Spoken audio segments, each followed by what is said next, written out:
Hello, I'm Daisy and thank you for joining me today. You are in my How to Learn Tarot playlist and welcome. We have been going through The Fool's Journey, which is a story about the fool and his experiences as he goes through life trying to reach enlightenment. Pretty much a metaphor for many of us that have chosen that path and the different challenges that we go and the different experiences. So I'm going through the different cards of the major arcana, 22 of them, and going through the different symbols and helping understand what this could mean and how would this sound in a reading. And after learning all that needed to be learned and finally crossing over to the other side, closer to that, the gates, as we'd like to call heaven's gates, we have now come to a new place, a new area, and new things to see when we meet up with the sun. Okay, so again, as I mentioned before, it's important to look at your different decks so that you could see that there are a lot of differences. Some decks will have a lot of pictures on it, and so you can draw from. Some, like the Everyday Tarot, doesn't have a lot to pull from, yet some of the key elements are still there. So let's take a look, and I may bring that back to reference. And this is our Waite deck that I have up here for you to look at, okay? Okay, so when we look at the first top down, we see the number 19, which is the numerology aspect of the card, which helps us when we are trying to draw more information for our querent. So the vibration of the number 19 represents the end of a cycle. It means surrender. It also means endurance and lessons learned as well. So it allows us to remember to have courage as we continue to move forward. And when we take that number 1 plus 9, it gives us 10, and it brings us back to a core number of number 1, which means new beginnings. It means creation. So as we continue to learn the lessons that we are there at the vibration of number 19, we move towards that closure of that cycle and getting ready for that new one.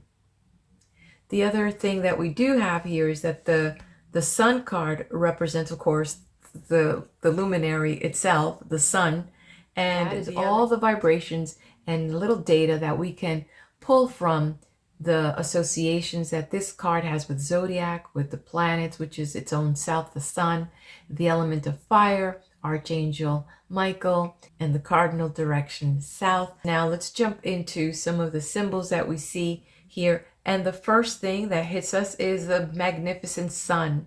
And it's about consciousness and awareness. And the fact that there is a face on the sun, it's also about knowledge and wisdom. So we see that, this is being drawn here with the element of having the sun on there, attracting that to this reading as well.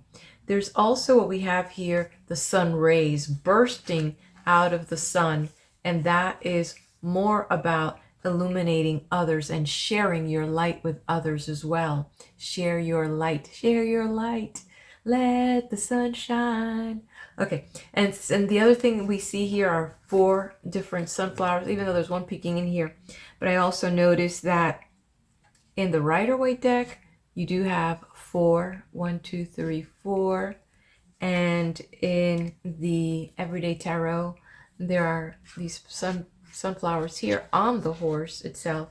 So this could be representative of the minor card itself. So we have a major card and a minor card bringing all this wisdom, life experiences, mundane issues, compiled with all the experiences that we learned from temperance, from justice. We bring all these things here as well. And so this could be the swords, cups, clubs, and pentacles. And so we have these elements here that could be representing that as well. So we could draw that into what we're seeing here as well, that there's a lot of things that we need to blossom through and grow through in wisdom. What we learn through the material world, what we learn through the ideas and impulses, and what we learn through the emotion world, and what we learn through the mental world, and having that maturity and going through that evolution and that process gets us to this place here in time now as well. Then the other thing that we have here is the child shown here on the card here. And so this is about fulfillment and following, the spiritual enlightenment. And we see here that the child has the hands extended out, just, ta-da, So we see this freedom and letting go of all the material attachments, and just feeling excited about that, and not encumbered anymore, and just free, and we're just excited about that. We have mastered this thing. We have mastery finally. So yes. And then the other thing that we have here is this wall. The wall is behind. So there's a sense that this child has jumped over the fence, jumped over whatever obstacles there was, and now is on the other side of whatever that was. And so it's like that victory, pose that you have when you're like, and you're not concerned about anything, because it's like, yes, I did this. Yes, I'm here. The other thing that we have here is the horse.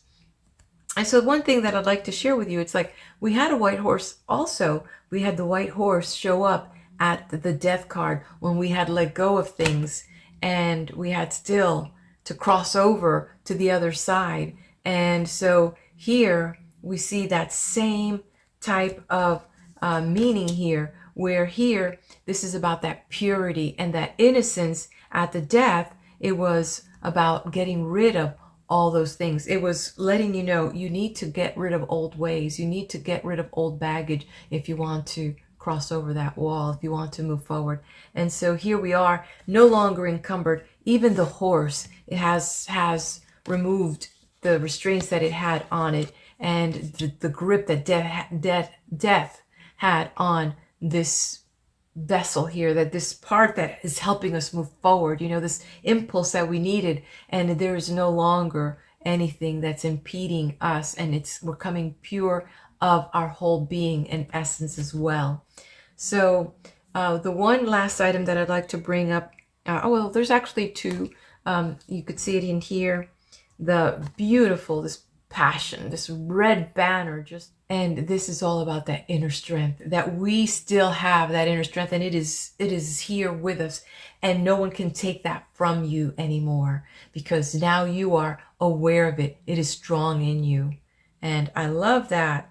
And then lastly is, you can see it, it's got the baby has a little wreath and with a little feather on his hat, which reminded me about the feather that the fool had when he started the journey, still with that feather, still, bringing that passion for life. And this difference is that no matter how hard the journey's been, no matter how many experiences you've gone through, and the tumbles and everything, you still have that passion for life, and that you're bringing that childlike innocence to the side as you complete the fool's journey. And you know what it says in the Bible? That you must be like a child to enter the kingdom of heaven. All right. So how do you take all this symbol and interpret it in a reading? So how do we do that? Well, this is all about being able to be an overcomer. This is about overcoming the challenges. This is about having a breakthrough, and also about, all these truths are now revealed. There is nothing that is covered any longer. You are now facing who you are, and you are okay with that, with this pure part of your being. And now you're here at the center of attention, but it's in a good way. This is good. You are victorious in some of the things that you are doing. You're experiencing joy, great health. You believe in your worth. You know, there's a lot of positive energy and a lot of positivity coming into your life right now. The successes and the victories are here for you to experience, and they were long overdue. So there's a lot of fulfillment, and those dark days are ending. So how do you take this and interpret it should it show up in the reverse? Okay, so now this is all pretty much the opposite. Like, what are you hiding from? You know, what is it that you're not embracing? Why aren't you embracing your inner child and expressing the things that need to be expressed as well? Why are you restricting? There's some restrictions here, like there's no joy, no happiness. There might be some loss. There might be some sadness that you're experiencing at this time. Maybe some dissatisfaction, possibly at work. Could be a work-related situation here. There may be some misunderstandings, and maybe some things are postponed that you can't get to that where you want to be or want to go or want to do. So you need to, at this moment in your life, put more effort into your goals so that you can achieve them and be realistic about them. Okay, so there you have it. So now, what happens next on this journey? Could there be more? How do we go to that moment of enlightenment? What's the next thing to cross over? Well, there's still one big hurdle. And what could that be? You'll find out on the next video when we come across judgment.